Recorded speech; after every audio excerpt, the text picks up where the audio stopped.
తాకట్లో ఉన్న మీ బంగారాన్ని విడిపించి ఆ రోజు ఆన్లైన్ రేటుకి కొంటాం. Sharma gold company. నమస్కారం, మీరు చూస్తుంది సుమన్ టీవీ. నేను మీ కీర్తి. నాతో పాటు భారతీ శంకరపీఠ వ్యవస్థాపకులు బ్రహ్మశ్రీ తిరుపతి మూర్తి అవధాని గారు ఉన్నారు. నమస్తే గురుగారు. ఓం శ్రీ మహాగణాధిపతయే నమః. గురుగారు, ఏదైనా కష్టం వచ్చిందంటే ముందుగా ఏదైనా దైవాన్ని మనసులో అనుకొని ఏదైనా కోరుకుంటాం, ఏదైనా మొక్కేసుకుంటాం. కొన్నిసార్లు ముడుపులు కూడా కట్టి పెడుతూ ఉంటాం, కానీ మర్చిపోతూ ఉంటాం. కాలక్రమేణా మన సత్యనారాయణ వ్రతంలో కూడా ఆ మర్చిపోయిన తంతు ఒకటి మనం చూస్తూ ఉంటాం. సో కావాలని కాకపోవచ్చు, కొన్నిసార్లు మర్చిపోతామేమో, కొన్నిసార్లు పోస్ట్పోన్ చేస్తూ ఉంటాం. కోరిన కోరికలు తీరిన తర్వాత మొక్కు తీర్చుకోకపోతే నిజంగా దేవుడు శిక్షిస్తాడా? అది ప్రమాదకరమా? తప్పకుండా అమ్మా.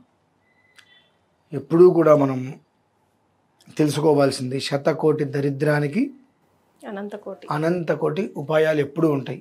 తాళంతో పాటే తాళం చెవి కూడా వస్తుంది. అలానే కొన్ని చేయరానిటువంటి మనం చేస్తే దానికి ప్రాయశ్చిత్తాలు కొన్ని ఉంటాయి. ఏవైతే కనుక మనం కొన్ని మొక్కుకుంటామో అది ధర్మపదంగా అది మొక్కుకోవడానికి అర్హత ఉందా లేదా అని పక్కన పెడితే మొక్కుకున్న దానికి ప్రాయశ్చిత్తాలు అనేటువంటివి కూడా ఉంటూ ఉంటాయి. అయితే ఆ సమయం అనేటువంటిది వస్తూ ఉండాలమ్మా. మనం ఎప్పుడు పడితే అప్పుడు ఏది పడితే అది చేస్తామంటే అది కనెక్ట్ అవ్వదు. ఎప్పుడు పడితే అప్పుడు ఏదో ఒకటి చేస్తాము అంటే ఎలాంటి ఫలితము ఉండదు. కొన్ని మూలాలు ఉంటాయమ్మా. మనకు శ్రవణ నక్షత్రం ఒకటి వస్తూ ఉంటుంది. శ్రవణ నక్షత్రం అనేటువంటిది అదేంటండి, ప్రతి నెల వస్తుంది కదా అనొచ్చు. ప్రతి నెల శ్రవణ నక్షత్రం రావడానికి కొన్ని ఉపయుక్తాలు కలిసి రావడానికి చాలా తేడా ఉంటుంది. ఆ కలిసి వచ్చినప్పుడు చేసేటువంటి ప్రక్రియ 7 జన్మలు కాపాడుతుంది మాది. మామూలుగా ప్రతి మనిషికి ఆటంకాలు, అప్పులు, ప్రతి దాంట్లో అవకతవకలు, అవమానాలు, ఇలా చెప్పుకుంటూ పోతే చాలా రకాల ఇబ్బందులు వస్తూ ఉంటాయి. అపనిందలు అని చెప్పి, అవస్థలు, అనారోగ్యాలు, ఇవి ఏవైతే ఉంటాయో చెప్పుకుంటూ పోతే చాలా ఉంటాయి. కానీ ఒక 7 మనిషిని ప్రధానంగా ఇబ్బంది పెట్టేటువంటివి. ఇప్పుడు మనం చెప్పుకున్నాం కదమ్మా, ఈ అపనిందులు, అవస్థలు ఇటువంటివి, ఇవి 7 ప్రధానంగా ఉంటాయి.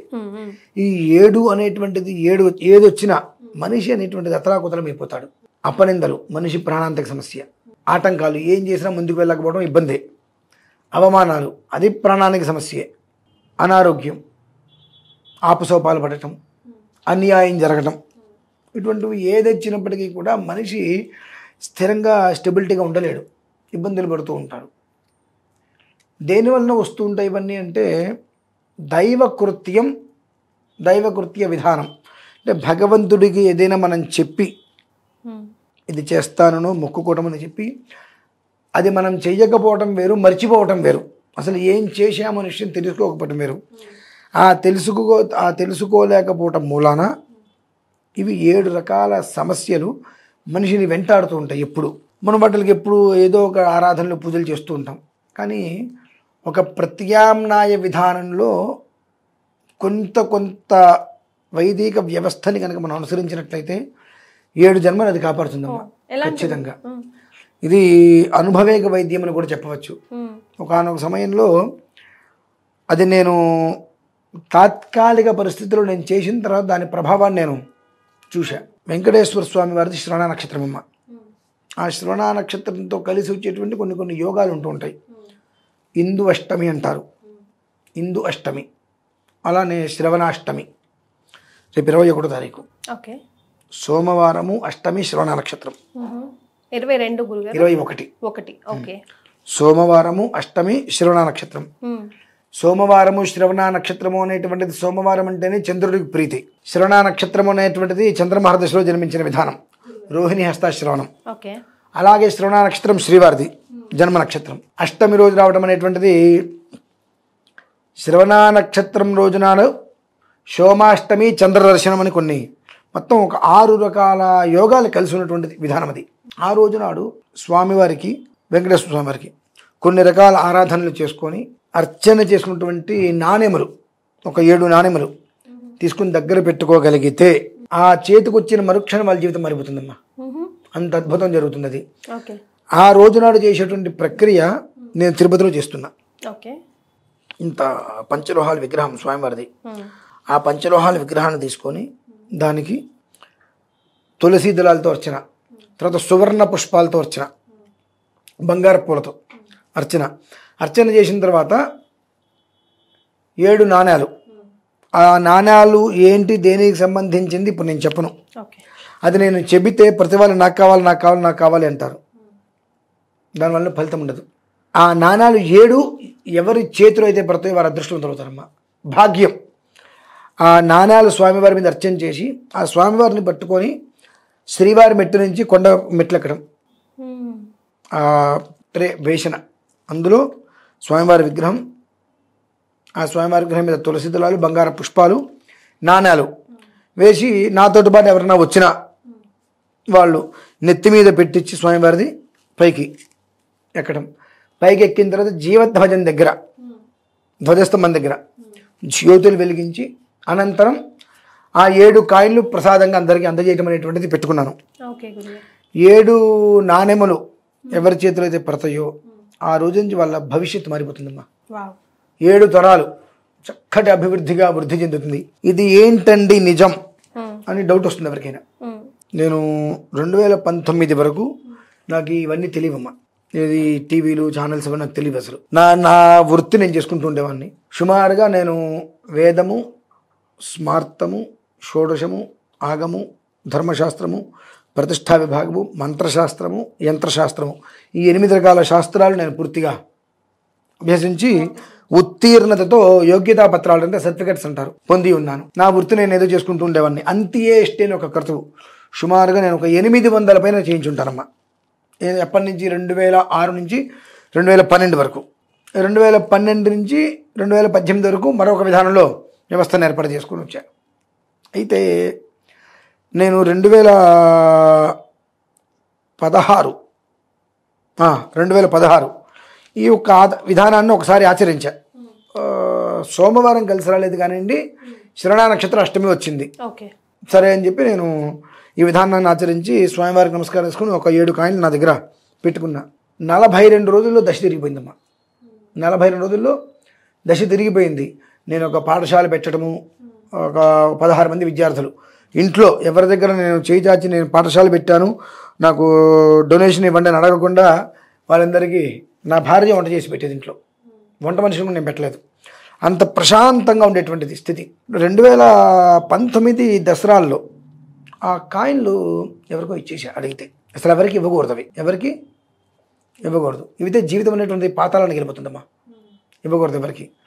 అటువంటిది ఏదో సమస్య చాలా, ఇక ప్రాణాలు పోయే, కుటుంబం మొత్తం ప్రాణం పోయే పరిస్థితుల్లో ఉండి వస్తే సరే నేను మళ్ళీ చేసుకోవచ్చు ఎంతసేపులే అనే ఉద్దేశంతో 7 కాయిన్లు నేను వారికి ఇచ్చేసా. 2019 దసరా విజయదశమి రోజు ఇచ్చేసాను. ఆ విజయదశమి అయిన తర్వాత నాకు దరిద్రం పట్టుకోవడం మొదలుపెట్టిందండి.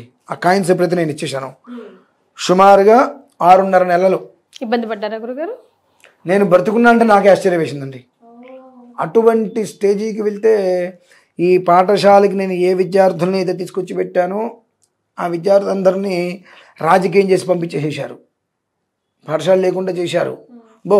అప్పటి వరకు నా మీద పట్టుకున్నటువంటి ఏడుపులు ఒక్కొక్కళ్ళు అన్నీ ఒక క్షణంలో బయటపడి 6 నెలల్లో నేను అతలాకుతలమైపోయా. అంటే అంత పవర్ ఉందంటారా కాయిన్స్కి? అతలాకుతలమైపోయా. అటువంటిది మళ్ళీ నేను 2020 ఉగాది ఖచ్చితంగా ఒక 20-25 రోజుల ముందు మరలా ఒక్కసారి తిరుపతి వెళ్ళి ఈ ఆరాధన చేసుకొని కాయిన్లు మళ్ళీ స్వామివారి దగ్గర అనుగ్రహంతో తీసుకొచ్చా.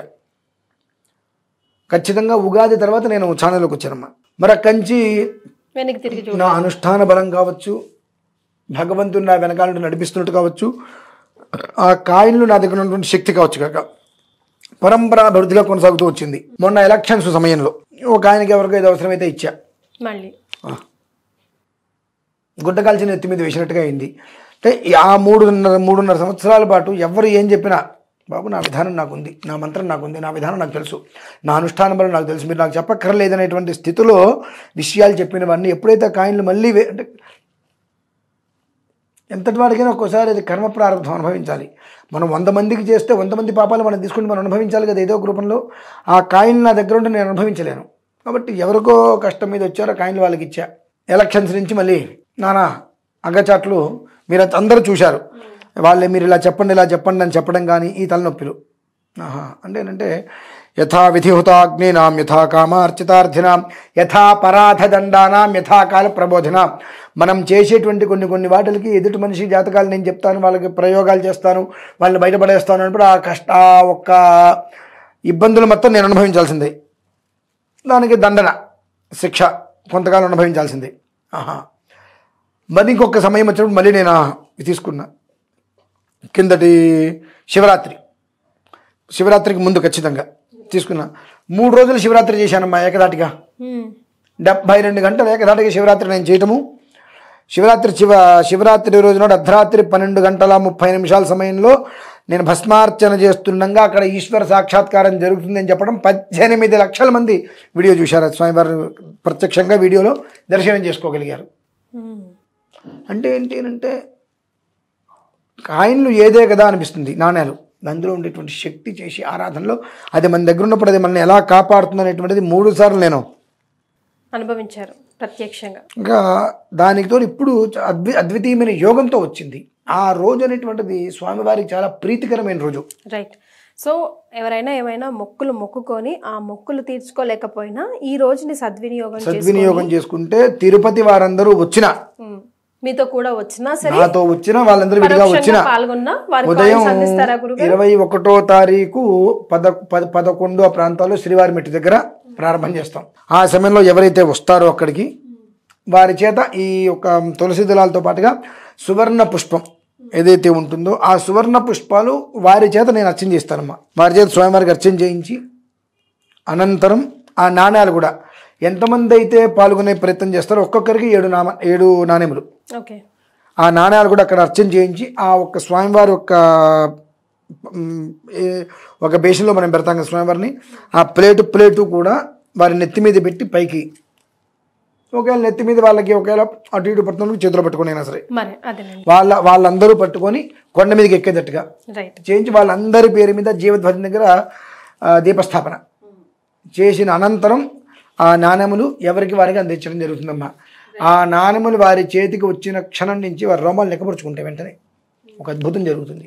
42 రోజుల నుంచి వాళ్ళ జీవితంలో వెనక్కి తిరిగి చూసుకోవాల్సిన అవసరం లేకుండా అపూర్వమైనటువంటి అనుభూతిని పొందుతారమ్మా. అంటే ప్రపంచ ఆధ్యాత్మిక రాజధాని తిరుమల, ఆ స్వామివారి గురించి ఎంతోమంది ఎన్నో లీలలు చెబుతూ ఉంటారు.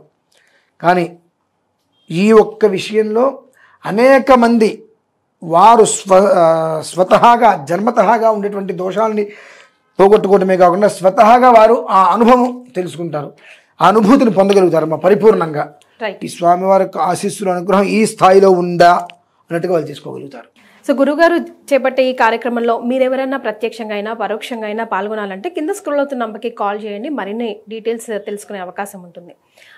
గురుగారు మర్చిపోయాము, తెలియలేదు, లేకపోతే ఆ హీట్ ఆఫ్ ది మూమెంట్లో అప్పుడున్న బాధలో మనం ఏదో ఒకటి కోరెక్కుంటాం లేదా ముడుపు కడతాం. ముడుపు కట్టి మర్చిపోయామంటే మాత్రం అది నిజంగా మనం యాక్సెప్ట్ చేయకూడదు, అది పనిష్మెంట్ తీసుకోవడానికే రెడీగా ఉండాలి.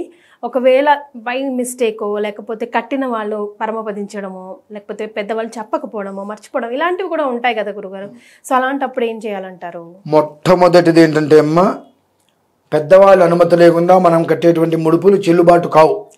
ఇంటి పెద్దవాళ్ళే కట్టాలంటారు. ఇంటి పెద్దవాళ్ళు కట్టాలి, లేదంటే వాళ్ళ అనుమతితో మనం కట్టాలి.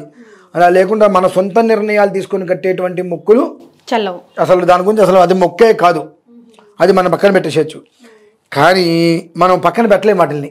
పాప భీతి అనేటువంటిది మనం మొక్కుకున్న వెంటాడుతూ ఉంటాయి. ఈ వీటిలో ఒక భయాలు ఇబ్బందులు ఎలా ఉంటాయంటే ప్రతి దాంట్లో ఆటంకాలు, ప్రతి దాంట్లో అపనిందలు, ప్రతి చోట అనారోగ్య లక్షణాలు, అలాగే మనకు ప్రతి దాంట్లో అన్యాయం జరుగుతూ ఉండటం, ముందు దాకా వెళ్ళి పని మళ్ళీ వచ్చేస్తుంటుంది.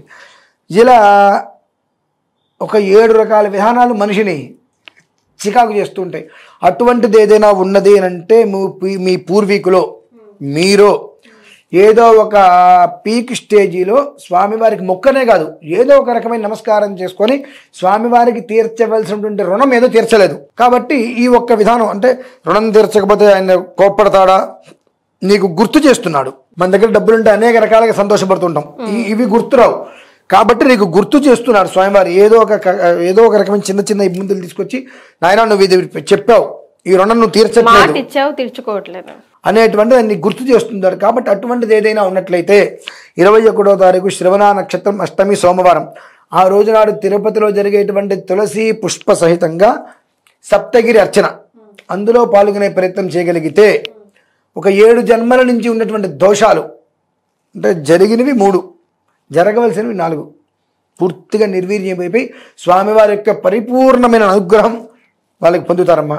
వారి స్వహస్తాలతో సువర్ణ పుష్పాలు స్వామివారికి అర్చన చేసుకొని అలానే 7 నాణెములు దాని రహస్యం చెప్పను ఇప్పుడు నాణెముల మీద ఏముంటుంది అని ఆ 7 నాణాలు ఏవైతే ఉంటే ఆ 7 నాణాలతో కూడా స్వామివారికి అర్చన చేసుకొని అనంతరము ఆ స్వామివారిని పట్టుకొని తిరుమల వరకు కూడా శ్రీవారి మెట్టు నుంచి నడుచుకుంటూ కొండెక్కి జీవధ్వజం దగ్గర దీపారాధన చేసిన తర్వాత వారందరికీ కూడా కాయిన్స్ ఇవ్వడం జరుగుతుంది. ఆ నాణాలు ఎవరైతే చేతితో పట్టుకుంటారో ఆ చేతిలో పట్టుకున్నది కంచి ఖచ్చితంగా 42 రోజులు అపూర్వమైనటువంటి తేజోవృద్ధి చూస్తారమ్మా. చాలా సంతోషం గురుగారు, ధన్యవాదాలు. పరమేశ్వర.